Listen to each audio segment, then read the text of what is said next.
ang kahalagahan ng pagdurusa, kamatayan at pagkabuhay ng ating Panginoong Hesukristo.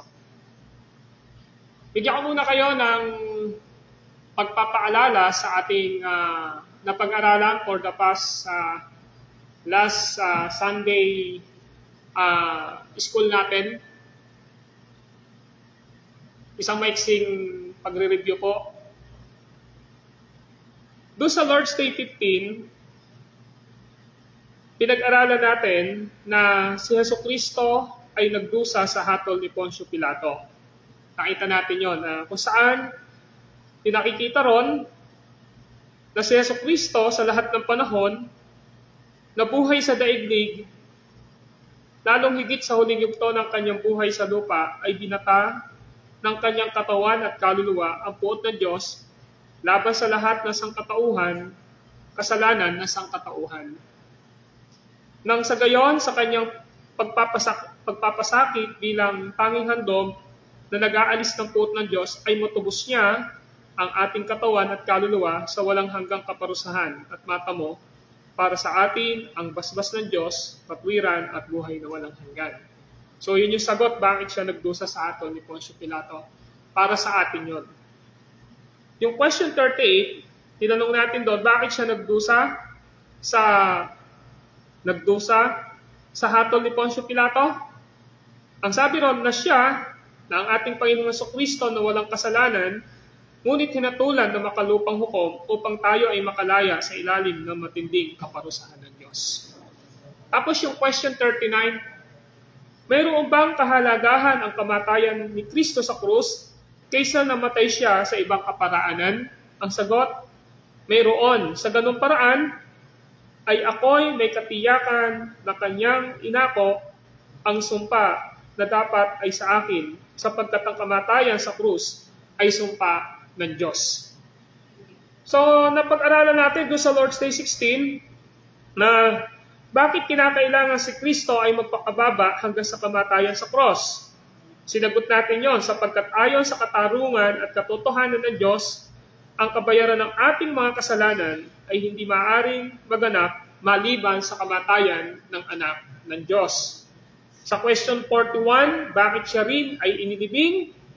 Upang patunayan na siya ay talagang namatay. Sa question 42, kung noon ay namatay si Kristo para sa atin, bakit naman namamatay pa rin tayo? Ang sagot, ang ating kamatayan ay hindi kabayaran para sa ating mga kasalanan, kundi isang pag-alis mula sa kasalanan at pagpasok sa buhay na walang hanggan. Doon sa question 43, ano pa ang kabutihang matatanggap natin mula sa sakripisyo at kamatayan ni Kristo sa krus? Ang sagot, sa bisa ng kanyang kamatayan, ang ating lumang pagkatao ay napako sa krus, namatay at nalibing na kasama niya. Na sa ganoon, ang masamang pita ng laman ay hindi na maghari sa atin, sa halip ay maitalaga natin ang mga sarili sa kanya bilang handog na pasasalamat. Kung mapapansin ninyo, yung ginawa ni Jesus sa cross, no? Na kanyang kamatayan at pagkalibing ay nagbibigay ito sa atin ng implikasyon na tinako nga niya yung ating kasalanan doon sa cross. Kumbaga sa siya yung panghalili. Sa halip na tayo yung mapaparusahan sa impyerno pag namatay tayo, inako ni Jesus yon sa cross. Yun. Kaya, ibig sabihin, yung isang tao na nakakaunawa ng kamatayan ni Kristo sa cross at ng kanyang pagkalibing, ay meron ngayon siyang dapat pagkaunawa sa kanyang sarili na pagkatapos niyang maunawaan yung kamatayan at pagkalibing ni Kristo, ano yung epekto nito sa buhay natin? Malinaw na ang epekto sa buhay natin, mga kapatid, ay yung luma nating pagkatao ay napako na nakasama ni Kristo sa krus. Ibig sabihin, dapat inuunawa natin na si Kristo na ating Panginoon, tagapagligtas at Panginoon, ay nagpapakita sa atin na tayo ngayon ay mananampalataya na dapat yung old nature natin, yung lumang pagkatao natin, kasama ng napako ni Kristo sa krus. Hindi lamang po yun, kundi ang sabi rito, nalibing na nakasama niya. So, nalibing na kasama niya, nang sa ganoon, yung masamang pita ng laman, which is ito yung total depravity ng isang tao na wala pang relasyon sa Diyos. Ibig sabihin, yung laman ng tao, yung likas na katayuan ng tao, ay tinatawag na laman. Ano yung laman? Dinescribe siya ng Book of Galatians, chapter 5, verses 18 to 21. What is the fruit of the flesh? Nakalagay doon. At napakarami pong marka ng isang tao na hindi na-regenerate o na-born again o hindi pa siya naliligtas sapagkat ang bunga daw po ng laman ay narito. Nais ko pong basahin sa inyo once again, Galatians chapter 5 verse 19. Sabi rito, hindi maikakaila ang mga gawa ng laman. Sabi rito, pangangalan niya, karimari-marim na pamumuhay, kahalayan, pagsamba sa Diyos-Diyosan, pangkukulam, pagkapuot, pagkagalit, paninibugho, kasakiman, pagkabahabahagi, pagkakampi-kampi, pagkainggit, paglalasing, walang taros na pagsasaya, at iba pang tulad nito. Binabalaan kayo tulad nung una, hindi tatanggapin sa kaharian ng Diyos ang gumagawa ng gayong mga bagay. So ngayon, pinapakita rito, nang si Jesus ay namatay sa cross, alam natin yon na inako niya yung ating sala. Ang gusto ngayon na makita ng Diyos sa atin, na nakakaunawa na na-save na hindi po tayo dapat na intentional na namumuhay sa masamang pita ng laman. Ano ba ang ibig sabihin nito? Ang ibig sabihin nito ay yung old nature natin, nalibing na po, nakasama ni Kristo sa krus yun. Binayaran ni Kristo sa cross, nalibing doon sa libingan ni Jesus, at pinapakita ngayon doon na tayo dapat ay hindi na pinaghaharian ng laman o ng old nature natin. Ano yung old nature? Yun yung likas nating pagkatao na namana natin kay Adan. Kasi ang sabi ng awit 51 verse 5, ako'y masama na, buhat ng isilang, makasalanan na ng iluwal. Namana natin yon, yung baby na nasa sinapupunan ng nanay niya, meron siyang binhi ng pagiging ng pagkamakasalanan at kasamaan. Bakit po? Kasi nga sabi ng Romans chapter 5, verse 12, pumasok ang kasalanan sa pamamagitan ng isang taong si Adan, at sa pamamagitan niya, dumaganap ang kasalanan sa lahat ng tao sapagkat ang lahat ay nagkasala. So dapat yun yung mindset natin ngayon. Now we are not now living under the flesh. Amen? Kasi si Kristo na ho ang umako nun at patay na tayo sa lumang pagkatao natin sa old nature. Tapos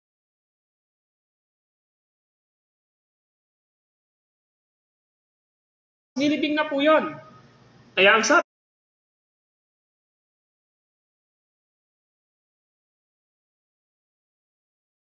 ngayon dito, malinaw na yung sarili natin ngayon ay itinatalaga na natin kay Kristo bilang handog na pagpapasalamat.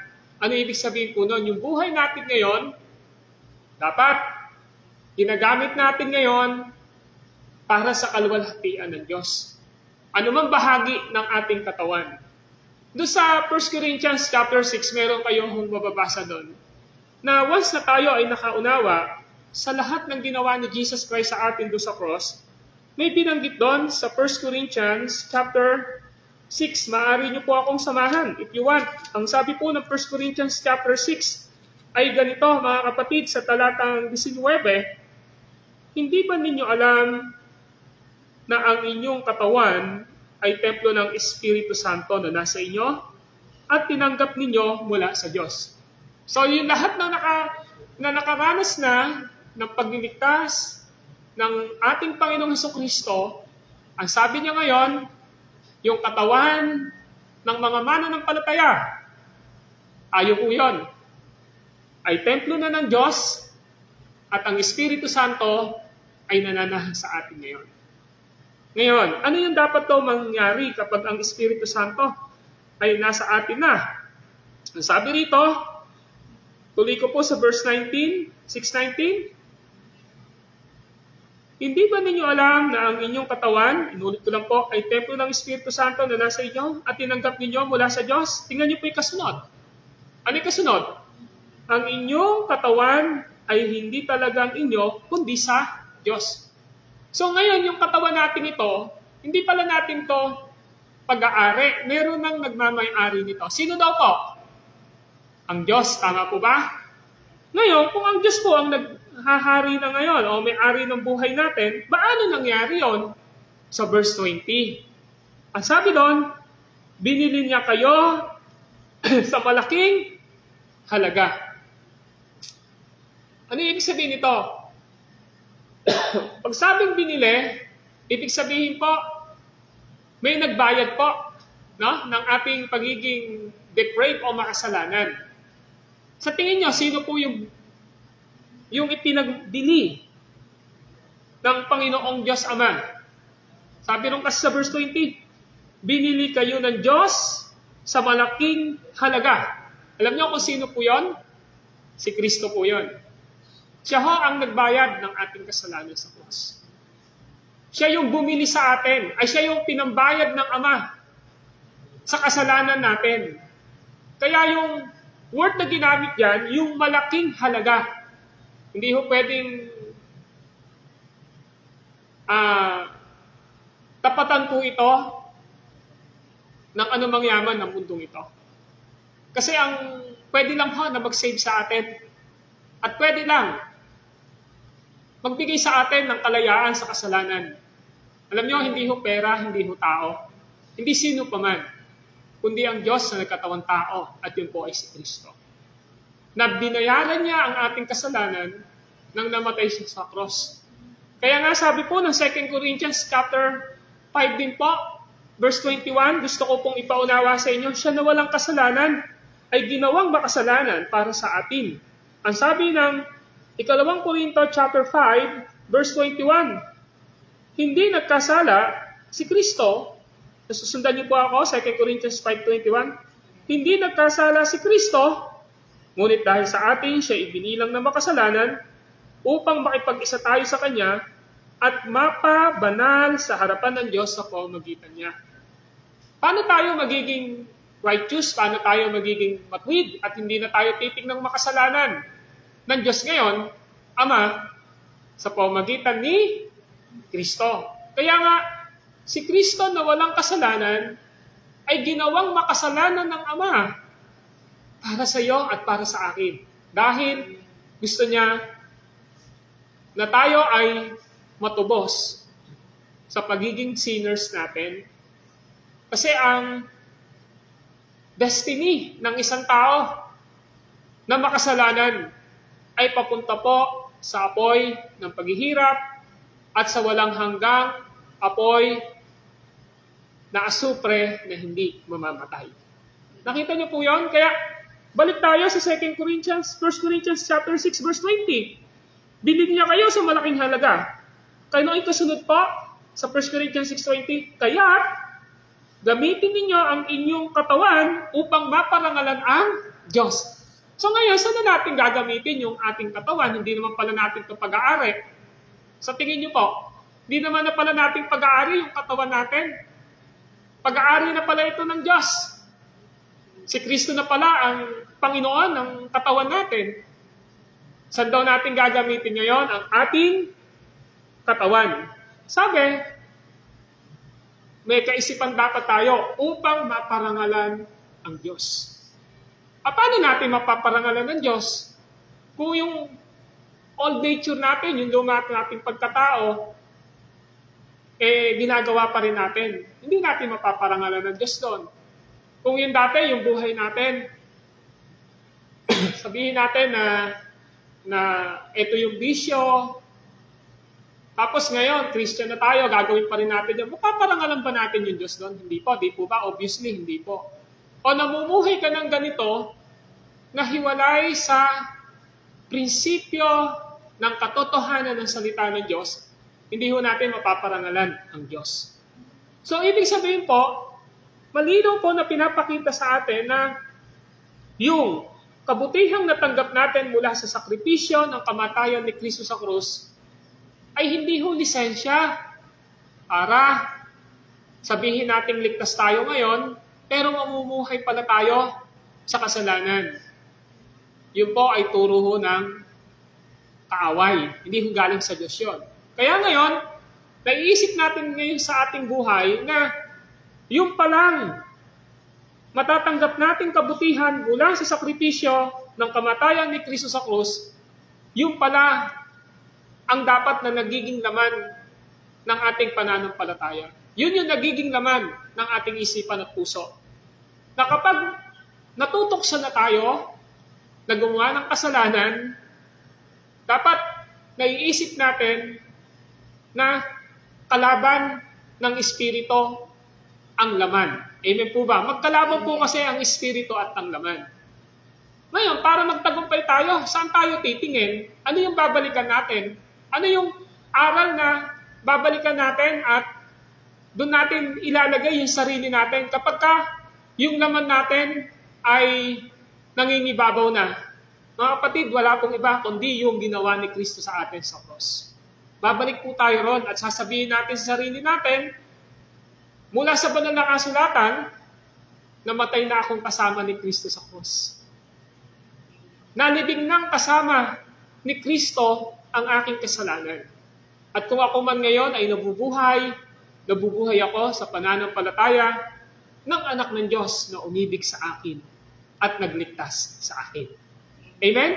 Kaya when temptation come sa buhay po natin, kapag ang sin ay nasa harapan na natin, ang gusto lang mong ipaunawa sa atin doon, nagre-remind ang salita ng Diyos at ang Holy Spirit sa atin, anak, huwag ka magtitiwala sa laman mo. Kasi prone po tayo.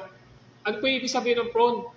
Ang ibig sabihin po nun ay lagi po tayong malapit sa anumang uri ng hahatid ng sanglibutang ito ng gawa ng kaaway sa laman natin upang akitin tayo. At lagi natin i-remind na sarili natin na si Kristo po ang nagpapatagumpay sa atin. Nakuha niyo po? So ngayon, yun po yung nakita natin. Ano? Ngayon, gusto ko pong tingnan po natin ngayon dito yung Lord's Day 17. Mabilis na po ito sapagkat malapit na po yung oras. Okay? Ang sabi ng Lord's Day 17 ay ito, anong kabutihan ang ating matatanggap sa pagkabuhay muli ni Kristo mula sa mga patay? Dapat mahalaga po na naiintindihan natin na hindi lang basta si Kristo namatay sa cross, hindi lang siya basta inilibing ng 3 araw, pero dapat alam natin na siya'y muling nabuhay. Amen? And this is the gospel of Jesus Christ. Ngayon, ano po ba? Meron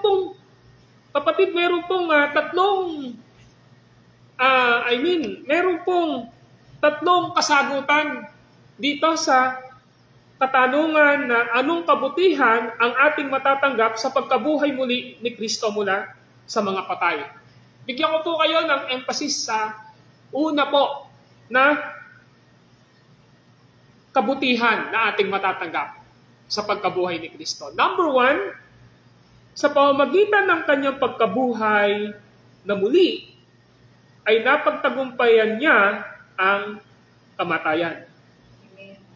So, gusto mo nang ipakita natin dito, sino ba yung Kristo natin ngayon na pinapanampalatayanan, na nagtagumpay sa kasalanan? Di ho ba patunay ito na siya ay Diyos? Yes, He became man. Pero after 3 days, Jesus proved that He is God. Why? Because in the book of John, Sinasabi niya na gibain niyo ang templong ito. At sa loob ng 3 araw, ang sabi niya, muli kong itatayo. Ano po ba ang ibig sabihin doon? Ang ibig sabihin po nun, di pa namamatay si Jesus Christ. Nasa 30 taon siya, 30 years siya na nag-start ng ministry. Sinasabi na niya. Ang sinasabi na niya, mabubuhay ako after 3 days. Nangyari po yun. Kaya ibig sabihin, ang Diyos na nagligtas sa atin mula sa cross, sa kamatayan niya at pagkalibing niya, ay nabuhay. Ito ay patunay na ang Kristo, Jesus, na pinapanampalatayaan natin mula sa banal na kasulatan, ay Diyos. Amen po ba? He is God. Ngayon, matapos siya sabihin, ano ngayon ang benepisyo natin dito? Sa pagkabuhay muli, na sinasabi na napagtagumpayan ni Kristo ang kamatayan. Ito yung benefit sa atin. Nang sa gayon, ay inilahok niya tayo sa katwiran ng kanyang binayaran para sa atin sa pamamagitan ng kanyang kamatayan. Ano ba ibig sabihin ng inilahok? Ang ibig sabihin po doon, tayo ay isinama niya. Ang ibig sabihin ng inilahok, kung ano yung ginawa ni Jesus Christ sa cross, dahil sa pananampalatayang kaloob ng Banal na Espiritu sa atin, ibig sabihin yun, kapakinabangan mo yun, nung namatay si Kristo sa cross. Nung nilibing si Kristo ng 3 araw, kapakinabangan mo yun. Nung nabuhay si Kristo sa cross, para sa iyo yun. Kaya ang sabi rito, nang sa gayon, ay inilahok tayo ni Kristo sa katwiran ng kanyang binayaran para sa atin sa pamamagitan ng kanyang kamatayan. So ang ibig sabihin ng inilahok, isinama niya tayo. Yan yung unang benefits na napakagandang maintindihan. When Jesus rose from the dead after 3 days, pinapakita niya rito na tayo ay isinama niya. Isinama niya na meron tayong muling pagkabuhay. Dalawa po ito. Yung pagkabuhay na yon ni Jesus Christ, nagpapakita ito na we have spiritual rebirth. Meron tayong spiritual na kapanganakan. Nabuhay tayo. Kaya nung niligtas tayo ng Panginoong Diyos, binigyan tayo ng pananampalataya ng Banal Espiritu, ang Holy Spirit ay nagbigay po sa atin ng pananampalataya kay Kristo. Tapos sa pamamagitan ng pananampalataya natin kay Kristong iyon, binuhay po niya yung dati nating kalagayang patay spiritually. Kasi yun po yun eh. Ang sabi ng Ephesians chapter 2, verse 1, hindi nyo ba alam na kayo'y patay? Dahil sa inyong mga pagsalangsang at mga kasalanan, we are spiritually dead. But when Jesus rose from the dead, after 3 days, sinasabi niya, meron kang karanasan ng isang bagong pagkabuhay na spiritual. At yung pangalawa po dyan, ay pinakikita dyan, that is our assurance that we have eternal life. May buhay na walang hanggan tayo. At yung buhay na walang hanggan natin ngayon, malinaw na nasa atin na po yun. At ang pinakamagandang buhay na walang hanggan dito, when God, dumating na yung tamang panahon ng kamatayan natin, yung soul po natin, yung kaluluwa po natin, may kapahingahan, may buhay na walang hanggan, nakapiling ng ating Panginoong Diyos. And when Jesus come in the last day, sa huling panahon, ng pagparito niya, bubuhayin niya yung ating katawan at bibigyan niya tayo ng maluwalhating katawan o makalangit na katawan. Di ba napakaganda po nun?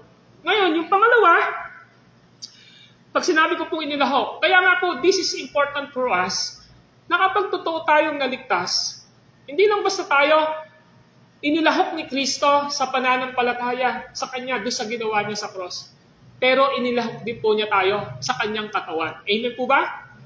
We need to understand ngayon sa buhay natin na kapag tunay nating naranasan ang pagliligtas ni Kristo, dapat bahagi tayo. Inilahok din natin dapat ang ating sarili. Saan?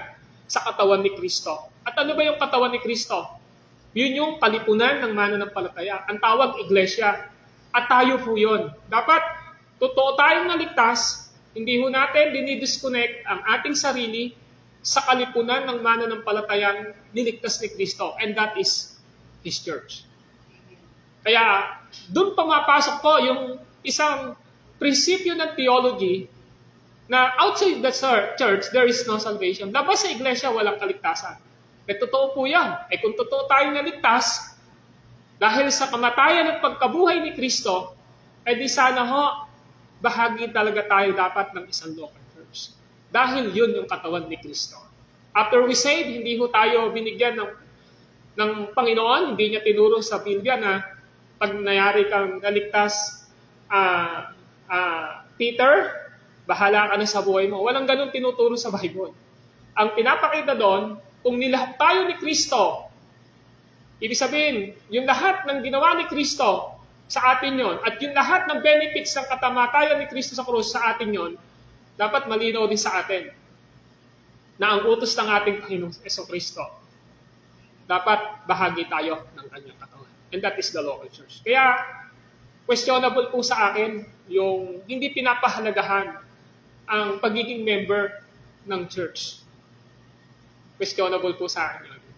Naglalagay pa ako ng benefits of the doubt sa isipan ko, pero mas mataas ang porsyento ron na may problema po yon when it comes to his or her salvation and understanding to the gospel of Jesus Christ. Kaya, malinaw dapat sa atin yon. We need to be committed to Jesus Christ. If we committed to Jesus Christ through our faith sa Kanya, dapat committed din tayo sa Kanyang katawan, and that is body. Okay? Ngayon, yung pangalawa, sa pamamagitan ng Kanyang kapangyarihan, ay tayo rin ay Kanyang binigyan ng bagong buhay. May bagong buhay po tayo. Ang ibig sabihin po ng bagong buhay, makikita natin yan sa Romans chapter 6 verse 4. Sana po nasusundan niyo po ako sa Biblia niyo at nagte-take note po kayo para mas matuto po kayo. Yun po yung mas maganda para natututo tayong mabuti. You should take note from time to time sa mga naririnig po ninyo. Sa Romans 6:4, ito ho ang sabi. Kasi new life ang pagkabuhay ni Kristo ay nagpapakita na tayo ay mayroong bagong buhay. Ang sabi ng 6:4 ay ganito, listen carefully. Sa makatwid, tayo'y namatay at nalibing na kasama niya. Saan? Sa pamamagitan ng bautismo. Upang kung paanong binuhay na muli si Kristo sa pamamagitan ng dakilang kapangyarihan ng Ama, tayo namay mabuhay sa isang bagong pamumuhay. Mabuhay. Hindi mo sinabing mabubuhay. Ibig sabihin po, tayo ay meron ng isang buhay. Amen po ba? Binuhay na niya tayo na tayo ay na-save. Tapos, yung binuhay ng Diyos na yon, na na-save tayo, yun po yung unti-unti na naglalagay sa puso natin upang tayo ay mabuhay naman para kay Kristo. Ang ganda po, di po ba? Now, in Colossians chapter 3 verse 1, ang ganda po ng Colossians 3:1, after we save, ano dapat ang laman ng isipan natin sa Colossians 3:1? Binuhay kayong muli kasama ni Kristo. Kaya't ang pagsumakita ninyo ay ang mga bagay na nasa langit na kinaroroonan ni Kristo na nakaupo sa kanan ng Diyos. And this is the radical change sa buhay ng tao. Mabilisan po ito, radical na pagbabago ito after na tayo ay binigyan ng bagong buhay ng Banal na Espiritu sa pamamagitan ni Kristo. Kaya ang sabi ng Colossians 3:1 again, binuhay kayong muli sa paano paraan kasama ni Kristo. Ibig sabihin, 2,000 years ago na yung nakakalipas, nabuhay si Kristo.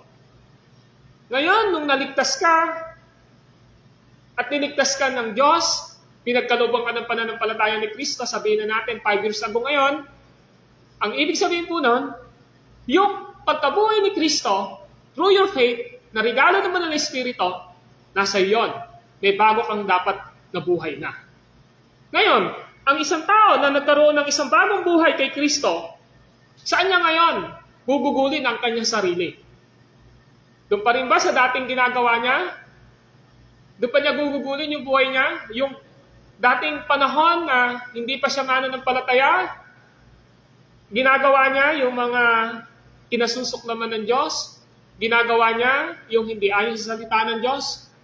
Makikita mo yan sa buhay niya, kahit di siya masama, sabihin niya mabait siya, pero wala naman talagang relasyon sa Diyos. Meron pong radikal na pagbabago. Kung totoo na kayo'y binuhay na ni Kristo, nakasama ni Kristo, through your faith, as a gift of the Holy Spirit, meron pong makikita sa buhay natin. Ano sabi doon? Kaya, ano daw po kasunod?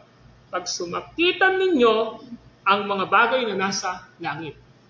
Ano ba ibig sabihin ng pagsumakitan? Mabigat na salita po ito.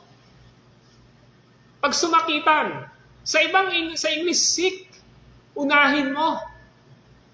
Hindi po basta-basta nasasabihin natin na naligtas ako sa kamatayan at pagkabuhay ni Kristo. At sasabihin natin ngayon, mananampalataya na ako. Pero ang tanong natin, yung buhay na bago na ibinigay ng Diyos sa'yo dahil kay Kristo na yung pinanampalatayanan, meron ba ngayong nangyayari sa buhay mo? Sino yung pinagsusumakitan mo ngayon sa buhay mo? Hindi ko sinasabi na huwag kang mag-aaral, huwag kang magtatrabaho, huwag mong gagamitin yung buhay mo sa mga makabuluhang gawain at makadiyos na gawain na binigay sa iyo para sa kapakinabangan mo at ng iyong pamilya o ng ibang tao. Pero hindi yun yung pinaka-highest priority natin. Merong radikal na mangyayari sa buhay ng isang tao. At ang sabi doon, pag sumakitan ninyo, ang mga bagay na nasa langit. Asan ba yung mga bagay po na nasa langit? Binanggit na sa bagay na nasa langit kasi sabi ron sa kasunod na naroon si Kristo. Tama po ba sa verse 2? Nakaupo sa kanan ng Diyos si Kristo sa kalangitan. So ibig sabihin, we have a new mindset now sa puso natin ngayon. Na ang tinitingnan natin ngayon dito, yes, nabubuhay tayo sa mundong ito, pero ang titingnan natin ngayon, nakalangit. Alam niyo kapatid, bakit po? Alam niyo po ba na we are pilgrimage in this world? Time will come, all of us, mawawala po sa mundong ito. Kaya sabi ng Bible, hindi ito yung tunay nating tirahan eh. Alam niyo yung dapat, this world is not our permanent place. And we are not the citizen of this world. Yes, we are not the citizen of this world. We are the citizen of heaven. That's why, yung radical na sinasabi ngayon dito, ni Apostle Paul, sa Colossians chapter 3 verse 1, when we experience the resurrection of Jesus Christ, sa buhay po natin, merong radical na ngayon. Pinagsusumakitan na natin ngayon, mabigat po yung word na pagsumakitan again. Ano yung ibig sabihin ng pagsumakitan? Ibig sabihin, most of the time, we have a struggle sa buhay natin. But because of the grace of God, pinagsusumakitan natin. Hindi ho madali ang maging Kristiyano again. Meron pong kaakibat ito na humility and obedience and faithfulness sa ating Panginoong Diyos. Kaya ang sabi, pinagsusumakitan na niya ngayon ang mga bagay na nasa langit na kinaroroonan ni Kristo na nakaupo sa kanan ng Diyos. Ganun ba tayo ngayon? The implication of this passage ay nagsasabi sa atin ngayon, ano yung pinagsusumakitan natin ngayon sa buhay natin? Again, sinasabi ko kanina, may kanya-kanya tayo na mga obligasyon sa family natin, meron tayong mga commitment na ginagawa, pero lahat dapat ng ito ay nakapangalawa lang. We always remember sa buhay po natin na ang pinakamataas na tungkulin after we say is to glorify God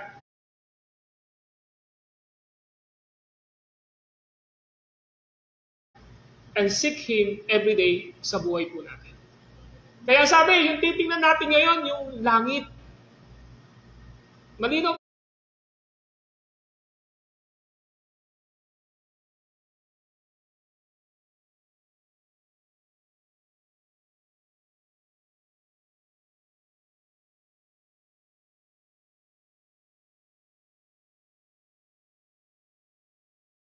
po yung Colossians 3:2. Ang tinitingnan natin ngayon ay ang mga bagay na nasa langit na kinaroroonan ni Kristo. Mabilis po ang buhay natin. Yung iba dito nasa teenagers, 20s. Yung iba rito ay nasa 50s, 60s. May 70s na rin dito. Pero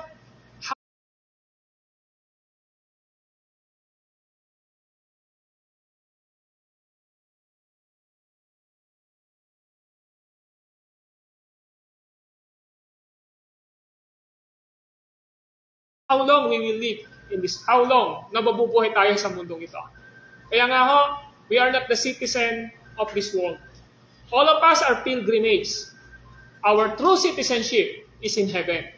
Kaya sinasabi ng Colossus 3:2, yun yung pinagsusumikatan natin ngayon. Ang mga bagay na panglangit na kinaroroonan ni Kristo na nakaupo sa kanan ng Diyos. At kapag pinagpatuloy natin sa verse 2, meron siyang ibinigay na isang bahagi ng katawan ng tao. Sa Colossus chapter 3. Ano sabi ron? Isaisip ninyo ang mga bagay na panlangit, hindi ang mga bagay na panlupa. Ano ngayon yung naman ng isipan natin? Ang sabi rito, mga bagay na panlangit. Hindi ang mga bagay na panlupa. Sa mga nalate po kanina, tinatalakay natin yung flesh ng tao. Yung laman. Di po ba? Sabi ko kanina, magkaaway ang laman at ang espiritu. Para ma-overcome po natin yung flesh sa puso po natin. Ang sinasabi rito, our mind should be occupied by the Word of God. Kaya nga yung Romans chapter 12, ang linaw po dun mag-iba na kayo at magbago ng pag-iisip. Let us renewing our mind, sabing gano'n ni Paul. Renew your mind. Baguhin mo ang laman ng iyong isipan. And after na ni-renew ng Diyos yung mind natin, at ang laman nito ay ang karunungan na salita ng Diyos na summary, nakabuod sa kamatayan at pagkabuhay ni Kristo. Ang sabi ng Romans chapter 12, verse 2, upang malaman ninyo kung ano ang mabuti, ganap at kasiyasiya sa Panginoong Diyos. Ibig sabihin po, hindi po yung standard natin ang nasusunod. Amen po ba? Hindi po yung standard natin, hindi yung standard ng mga tao, hindi po yung gusto natin. Ang nasusunod po na standard sa buhay natin ay wala pong iba, kundi ang Word of God. Ang nasusunod po na standard sa buhay natin ay wala pong iba, kundi si Kristo sa buhay po natin. Kaya ang sabi ng verse 2, ng Colossians 3, isaisip ninyo ang mga bagay na panglangit, hindi ang mga bagay na panlupa. Sabi ng verse 3, sapagkat namatay na kayo at ang tunay na buhay ninyo ay natatago sa Diyos kasama ni Kristo. Yung pala, yung buhay natin nasa Diyos. Yung buhay natin na kay Kristo. And if our lives is in Christ, kung ang buhay natin nasa Diyos, wala po sigurong dahilan para hindi tayo magsabi na, Lord, yung buhay ko pong ito ay lagi kang pagsusumakitan sa aking buhay. Yan po yung pangalawa. Quickly, yung pangatlo, ano yung pinag-aaralan natin ngayon? Ano yung matatanggap natin sa pagkabuhay muli ni Kristo sa mga patay? Una, nakita natin na inilahok niya tayo sa katwiran ng kamatayan ni Kristo at pagkabuhay. Pangalawa, meron na tayo dapat bagong buhay. Pangatlo, ang pagkabuhay muli ni Kristo ay tiyak na garansya ng ating walwalhating pagkabuhay na muli. Amen. This is the guarantee na tayo ay totoong may buhay na walang hanggan. Bakit po? Kasi nabuhay po si Kristo. Pasinin niyo na po, dito po ako magwawakas in the book of 1 Corinthians chapter 15. Ang sabi po ni Apostle Paul, na inspired ng salita ng Diyos, ay ganito. Maaari niyo po akong sundan sa verse, chapter 15 ng 1 Corinthians 15, verse 17. At kung hindi muling binuhay si Kristo, kayo hindi pa nahango sa inyong mga kasalanan at walang katuturan ang inyong pananampalataya. Hindi lamang iyan, nilitaw pa na ang lahat ng namatay na nanalig kay Kristo ay napahamak. Verse 19. Kung ang pag-asa natin kay Kristo ay para sa buhay na ito lamang, tayo na ang pinakakawawa sa lahat. Sabi rito sa verse 20, ngunit, malinaw po ito, ang totoo, si Kristo'y muling binuhay bilang katibayan na muling bubuhayin ang mga patay. Alam natin, ang tinutukoy na rito ni Paul ay yung katawan nating mamamatay. Nabubuhayin yon at yung kaluluwa naman natin na niligtas na ng Panginoon after na mamatay tayo, doon naman isasama sa katawang binuhay ng Panginoon.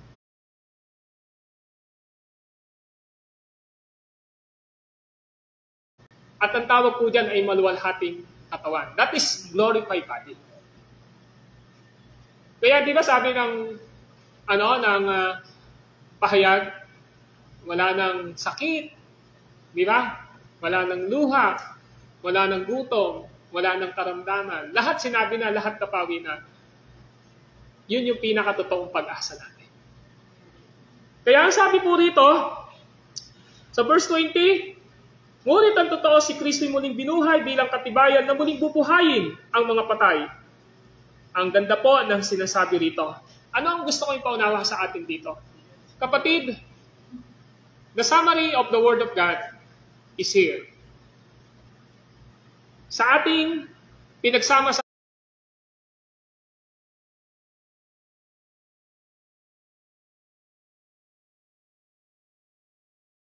tamang mga passages. Pero isa lang po ang pinaka-summary nito. Ang summary nito, kapag naranasan natin ang kamatayan ni Kristo sa krus, nauunawaan natin dapat, dinala niya ang ating sala sa krus.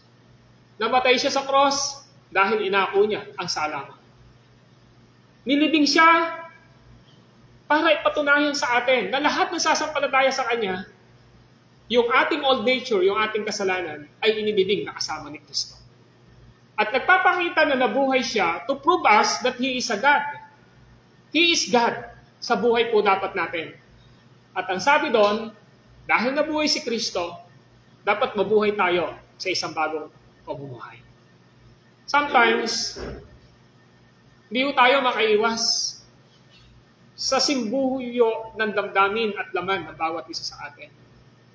The sin is always, we are struggle sometimes sa laman na meron tayo pa na natitira. Katulad na sinabi ko sa inyo kanina, walang iba na nagbibigay ng pagtatagumpay sa atin. Kapag dumarating na ang anumang bagay na nagpapatingkad ng kagustuhan ng ating laman, kundi balikan natin si Kristo na nagligtas sa atin. Dahil ang kalooban ng Diyos, mamuhay tayo sa isang bagong pamumuhay na ibinigay ni Kristo. Let us pray. Father God, maraming salamat po sa umagang ito, sa mga salita niyo po na aming natanggap at aming narinig. Pinahintulot niyo po talaga na marinig namin ang lahat ng ito. To remind us bilang mga anak ninyo na lagi naming sasabihin sa aming mga sarili at sa aming bibigkasin na naligtas kami dahil lamang sa Ebanghelyo ni Kristo. Naligtas kami dahil sa kanyang kamatayan, naligtas kami dahil nilibing siya, naligtas kami dahil nabuhay siya. At ang kaligtasan ito ay kakumpletohan na masasabi namin, we are free. Kami ay malaya mula sa kasalanan. And yet, Lord, alam namin na yung katwiran namin sa inyong harapan ay si Kristo. Pero napakarami pong mga struggle sa pamumuhay namin habang naghihintay kami sa finish line ng aming katawan sa mundong ito. Maraming inaalok ang sanglibutan, maraming inaalok ang pleasure ng aming mga laman, maraming inaalok ang diablo, si Satanas ang kanyang mga kaaway. Pero Lord, sabi niyo sa aming mga napag-aralan ngayon, we are more than conqueror through Jesus Christ who saved us. At lagi niyo pong paalala